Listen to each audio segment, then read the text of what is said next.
Hello, everybody. I'm Keith Phillips, Chief Executive Officer of Piedmont Lithium. Thank you all for joining us today for our webinar. Very happy to speak with you today on this webinar, and I'll be available for questions at the end. This is an updated corporate presentation you can see on the website, the PLL Info website. As you can see on the bottom of the cover page, we're dual listed on Australian Stock Exchange and on Nasdaq, both with tickers PLL. And on page 2, I'm just going to summarize some of the important highlights of the business. We'll speak about each of these in more detail during the presentation. Number 1, this will be an integrated business. So think of us as both a mining company and a specialty chemical company. We'll be operating an open pit quarry, essentially to produce a lithium concentrate, upgrading that to lithium hydroxide, which is the lithium chemical you need for the batteries for Tesla and other important electric vehicles. We're one of only 4 such projects globally that are large, that are integrated mine to hydroxide plant projects. We're the only one in the United States. We have an ideal location. We're located in North Carolina, 30 miles west of Charlotte. All the lithium in the world came from North Carolina from the 1950s to the 1980s. There's a deep talent pool in this area. The infrastructure is first rate. It's a fantastic place to be operating. Our project is ultra low cost. We'll be a first quartile producer, both of the concentrate and also of lithium hydroxide. And I'll go through in more detail later, but with our initial 13-year mine life, we'll have an $888 million net present value. We are looking, as you see in the next bullet, vast upside. We are looking to expand our mine life. We're drilling currently. We'll have important news in the coming weeks and months on a resource update and the implications of that for our economics.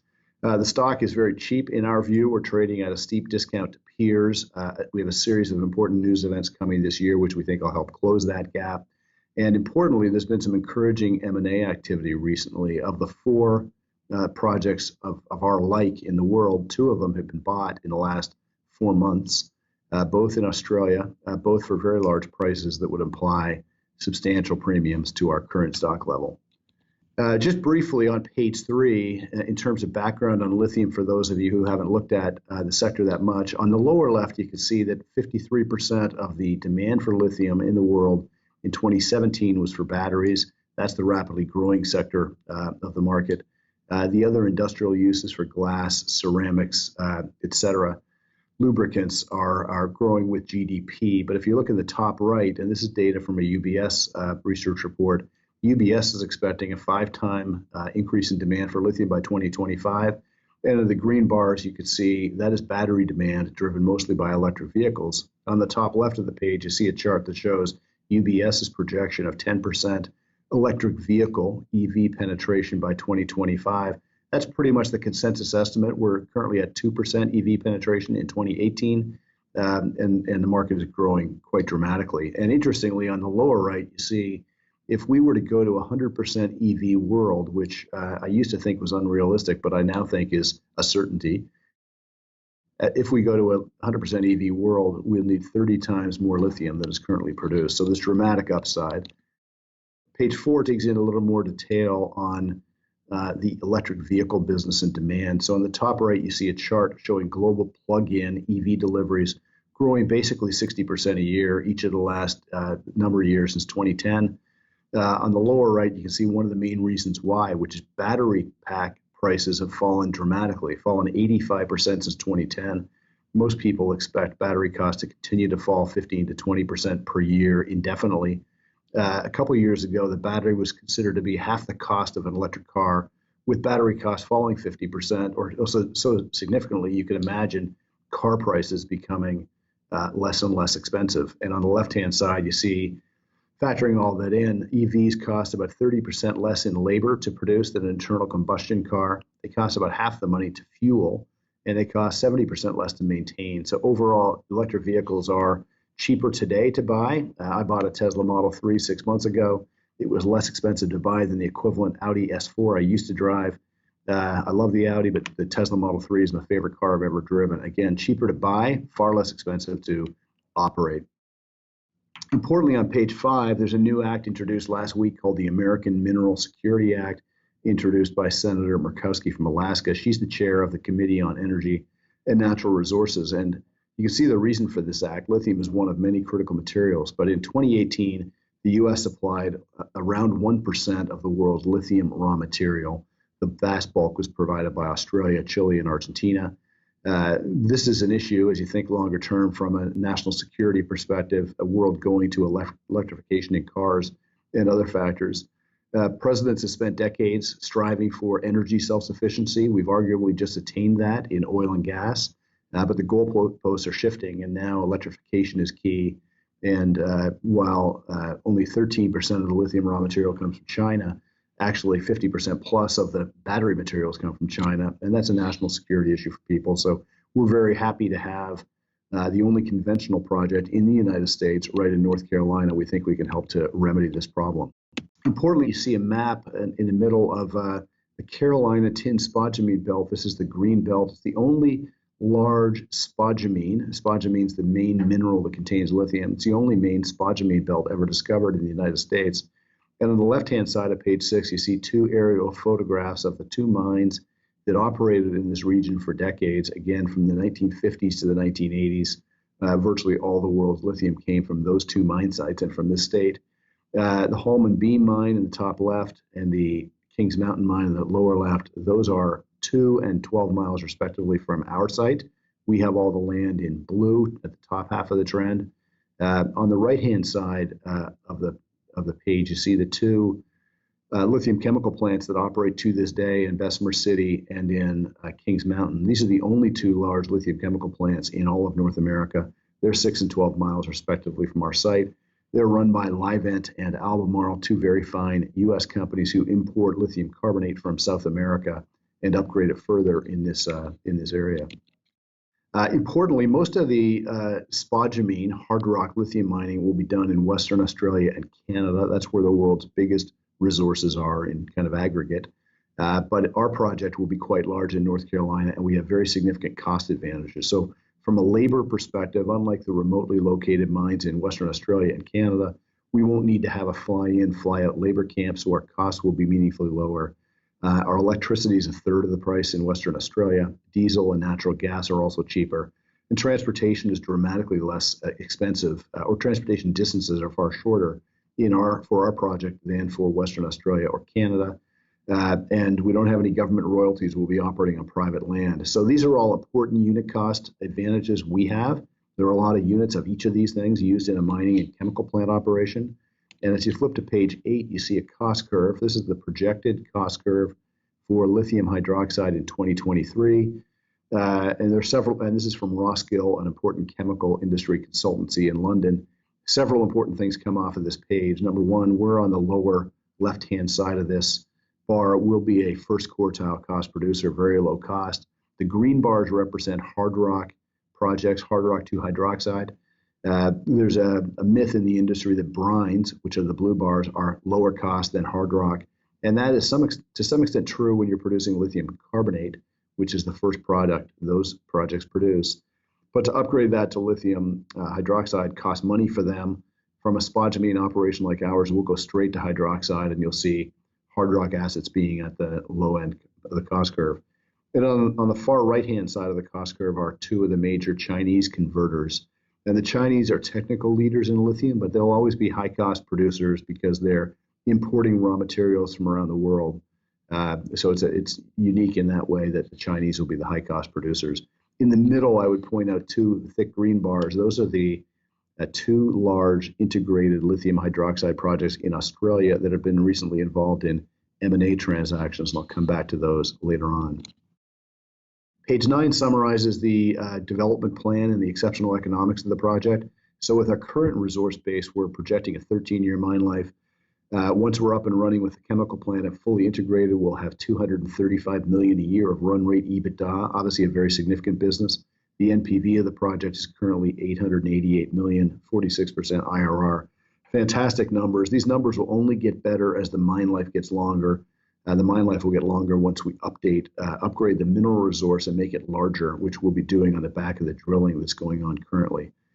Phase 1 of the project is to build the mine and concentrate plant. That's a $130 million capital cost item. We hope to be fully permitted and shovel ready by the end of this year, 2019, for that project.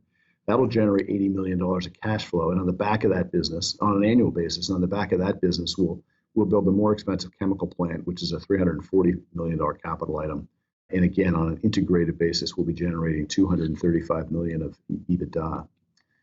Page 10 just shows an important part of our strategy, which is to build a bigger land package. The more land we have on the green belt here, which is the Carolina Tin-Spodumene Belt, the more land we have, the more likely we are to have a very large resource. So our current land package of 2,100 acres supports we believe is a large world-class resource. But the more of this land we get, the bigger, the better. And we're continuing to build that land package. Again, we want this to be a 20-plus year project eventually, and we're striving to make that happen.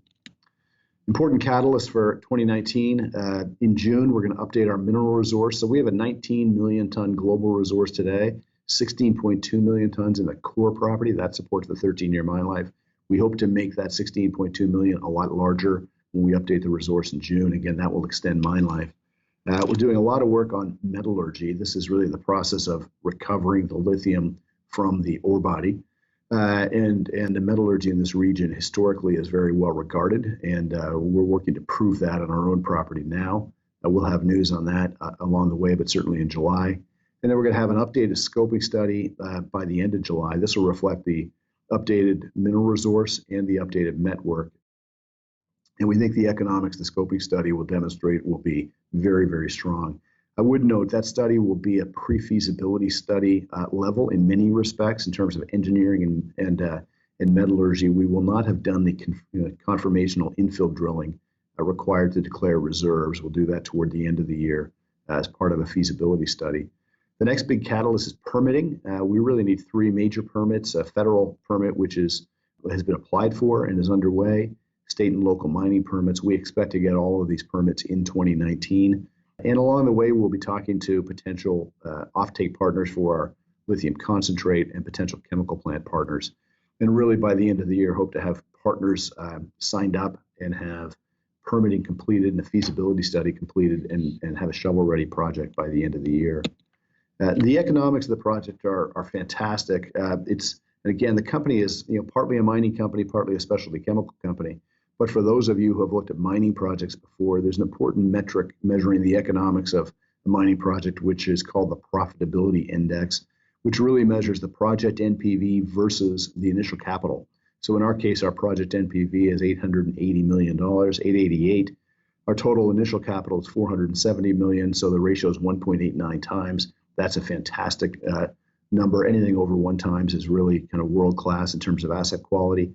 As we expand and improve the resource base, the NPV will grow, the multiple will get even stronger. So the economics are fantastic relative to a lot of these other world-class projects, which are in different commodities. Many are listed in the United States as well. And importantly, as I mentioned earlier, there's been a lot of M&A activity in the lithium business. Quite recently, we had 2 large M&A transactions in Australia for businesses that are directly comparable to ours. So Wesfarmers, a major Australian conglomerate, just agreed to pay $545 million to buy Kidman Resources. Kidman has half of a very large project in Western Australia. Their half happens to be identical in size to ours from a production perspective. And then Albemarle, a Charlotte-based company, is buying half of the Wodgina project in Western Australia for $1.15 billion US.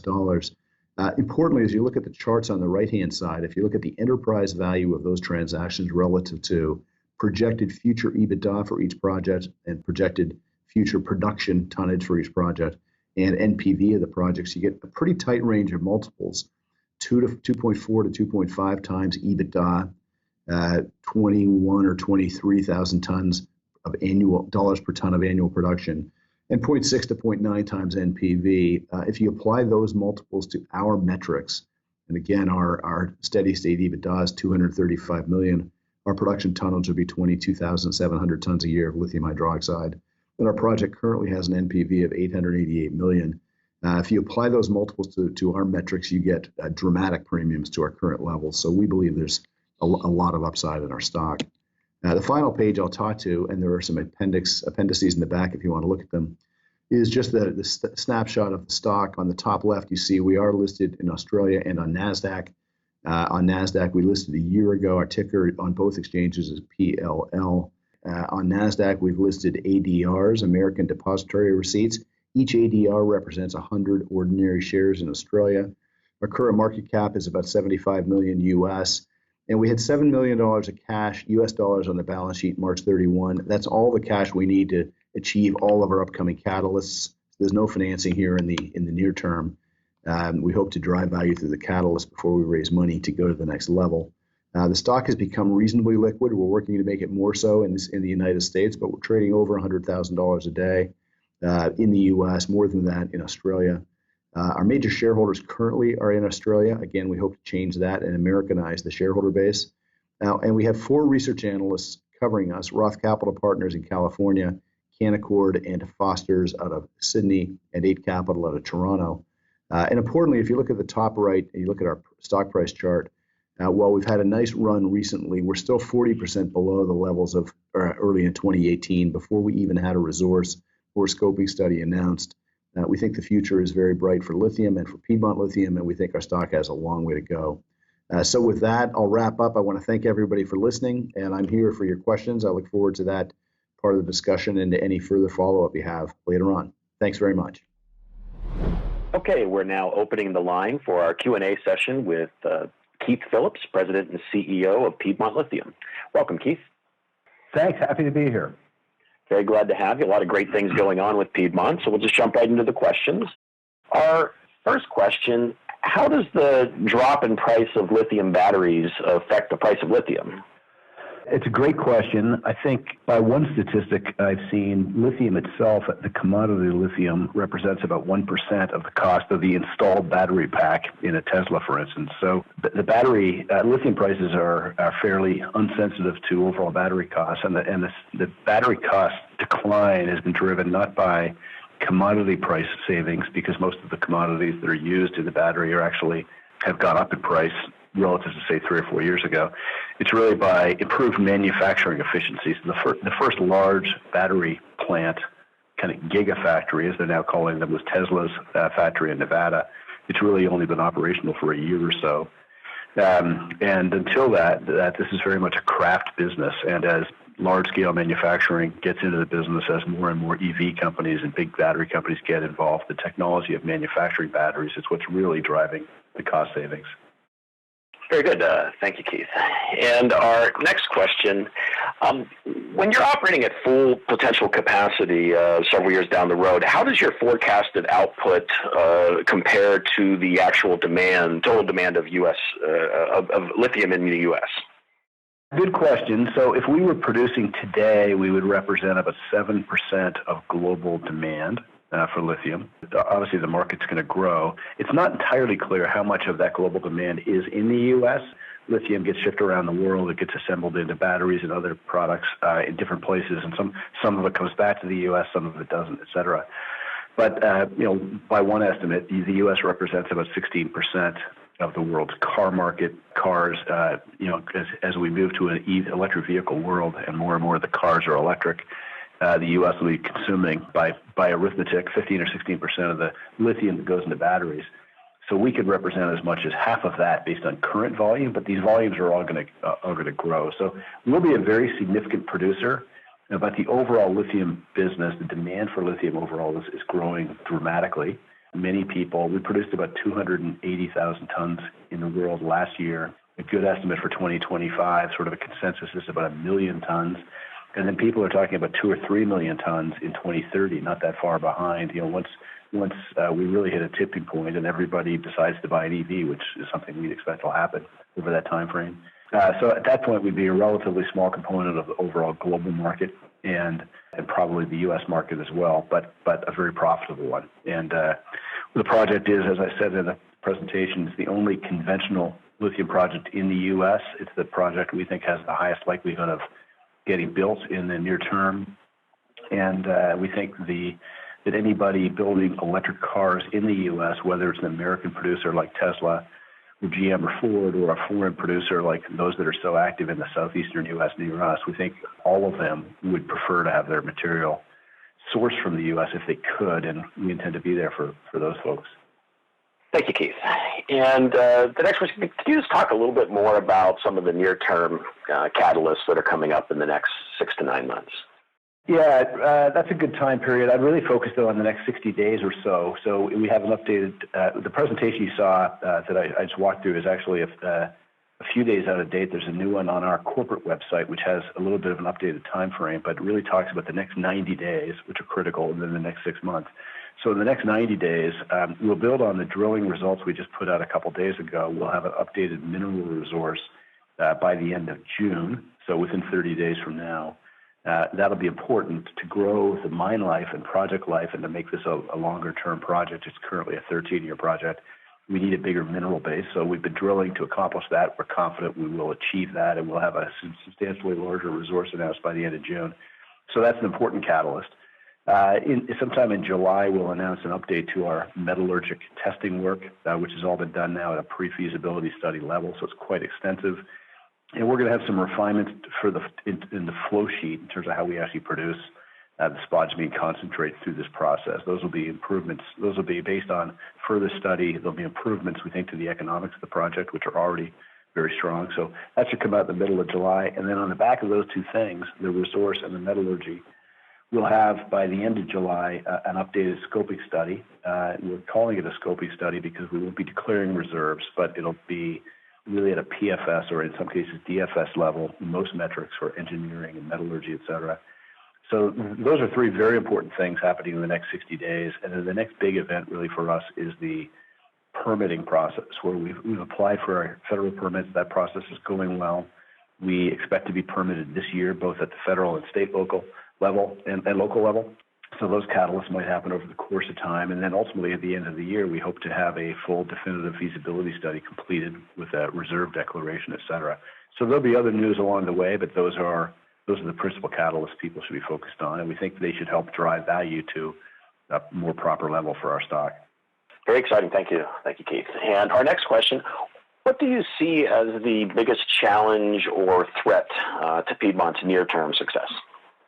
I guess I'd say, there's nothing I lose sleep over with respect to the project. The project's going exceptionally well. We have a large land package. We're in a really constructive location in all respects.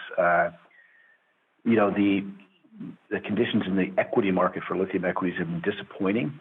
Demand has surprised everybody to the upside. Supply continues to be challenging. New supply coming online.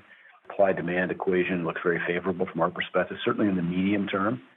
And despite that, the average lithium equity is off 70% or so in the last year. And I think it's a real disconnect between kind of equity market sentiment and actual commercial sentiment in the lithium field. So from that perspective, as you think about building on a business, you need to be careful about timing your financings and timing your project to make sure you don't dilute shareholders. We as a board and management are very focused on the share price. We all own stock and we have significant equity incentives. And we're very focused on that. So overall market conditions, equity market conditions would be the only kind of real concern I see. There's nothing at the project level. Very good. Thank you, Keith. And that was actually our last submitted question. So I guess just in summary, you covered a lot of great information in the presentation and added even more here in the Q&A session. What's the key takeaway for investors, and why should they take interest in Piedmont today? Another good question. So I'd say a few things. Number one, you need to believe in the lithium demand story. So until I got involved in the industry a couple of years ago, I really hadn't been aware of how fast EV penetration, electric vehicle penetration, is occurring. So we're up 60% a year since 2010. We're up that much again year to date globally. So we're in a sector where demand growth is dramatic. We're in a sector where increasingly people are understanding that lithium is a critical material. You can't have lithium-ion batteries without lithium. We have the only conventional project in the U.S. to satisfy that need. The government is increasingly focused on materials like this and the nature of the supply chains, which tend to go through parts of the world where some customers would rather not have to deal with on a continuous basis. So we're in a business with a large asset in an exceptional location. It will be a very low-cost asset, and it's coming into a sector with dramatic demand growth. So the upside, we think, is exceptional. Lithium prices are at strong levels currently. They're higher than the levels we use in our scoping study, but frankly, I expect prices to be even higher as time goes on. I think there's just dramatic upside for the shares as the project evolves and as that all takes place. Thank you, Keith. And for our viewers, we were just talking with Keith Phillips, President and CEO of Piedmont Lithium. As you can tell, there's a lot of great things going on with the company, especially here in the near term, in the next couple months. If you want to stay abreast of those developments, please do enter your email address on the box that's here on the page. Just click the submit button. That'll add you to a list so that you're one of the first to get the news when it does come out. So please do that, and that'll keep you up to date with all the great developments of the company. Again, this was Piedmont Lithium. We were talking to Keith Phillips, President and CEO. Thanks again for joining us, everyone.